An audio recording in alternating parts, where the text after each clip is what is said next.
हाय दोस्तों, स्टूडेंट परिवार में आप सभी का स्वागत है। और आज हम एक हिंदी के एक नए सीरीज के साथ आप लोगों के सामने उपस्थित हुए हैं। और हिंदी व्याकरण में जहाँ से भी जो भी एग्जाम में प्रश्न बनेगा उसको हम सीरीज बाय सीरीज के तहत आप लोगों के सामने मैं प्रस्तुत करूँगा। और आपको अच्छा लगेगा तो प्यार दुलार बनाए रखिएगा। आज हम एक नए वीडियो के माध्यम से हिंदी व्याकरण का पहला चैप्टर स्टार्ट करते हैं। और पहला चैप्टर का नाम है वर्णमाला। वर्णमाला जानेंगे कि वर्णमाला किसे कहते हैं। उससे पहले हम जानेंगे कि वर्ण किसे कहते हैं। भाषा की सबसे छोटी इकाई ध्वनि होती है, ध्वनि को ही वर्ण कहते हैं। क्या कहते हैं? भाषा की सबसे छोटी इकाई ध्वनि है और ध्वनि को ही वर्ण कहते हैं। उम्मीद है कि आपको समझ में आया होगा वर्ण किसे कहते हैं। अब हम बात करते हैं वर्णमाला की। किसकी? वर्णमाला की। वर्णमाला यानी कि वर्णमाला। माला का मतलब होता है समूह। जिस तरह से समझिए कि जिस तरह से फूल होता है, फूलों की अनेक समूह होते हैं। उस समूहों से एक फूल से माला नहीं बनती, बल्कि कई समूहों के कई फूलों से माला बनती है। उसी तरह से वर्णमाला में कई वर्णों के मेल से ही क्या होता है? वर्णमाला होता है। तो वर्णों के समूह को क्या कहते हैं? वर्णमाला कहते हैं। वर्ण कौन कौन से हो सकते हैं? अ, ई, ए, क, ख, ग और भी हो सकते हैं। यानी कि वर्णों के समूह को ही क्या कहते हैं? वर्णमाला कहते हैं।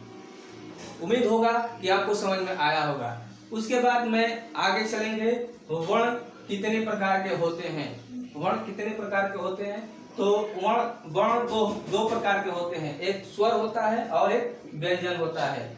और स्वर किसे कहते हैं आप लोग समझते होंगे। स्वर किसे कहते हैं? तो स्वर उसे कहते हैं जो स्वतंत्र रूप से उच्चारित होने वाले वर्ण को ही क्या बोलते हैं? स्वर बोलते हैं। जो वर्ण स्वतंत्र रूप से उच्चारित होते हैं उसी को ही क्या बोलते हैं? स्वर कहते हैं। और स्वर कौन कौन से हो सकते हैं?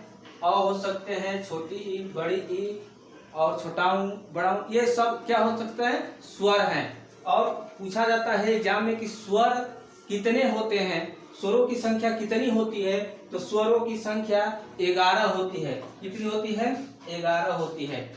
और उम्मीद है कि स्वर समझ में आया होगा। उसके बाद हम बात करेंगे व्यंजन की। व्यंजन किसे कहते हैं? तो व्यंजन स्वरों की सहायता से बोले जाने वाले वर्ण को ही व्यंजन कहते हैं। यानी कि जो व्यंजन होगा वो स्वर की सहायता से ही बोला जाएगा, उसी को ही क्या बोलते हैं? व्यंजन कहते हैं। जैसे मान लीजिए कि यह क वर्ण है। क में आधा क हो गया, इसको जब तोड़े हैं तो आधा क हो गया, और यह क्या हो गया? अ में अलग हो गया। तो यह जो अ है यह स्वर है। यानी कि कहने का मतलब यह है कि जब भी कोई वर्ण होगा स्वर की ही सहायता से बोला जाएगा। इतना ध्यान रखिएगा। और उम्मीद है कि व्यंजन आपको समझ में आया होगा। तो साथियों, हम आपसे यही गुजारिश करेंगे कि पूरा वीडियो को देखें और लाइक, सब्सक्राइब, शेयर जरूर करें।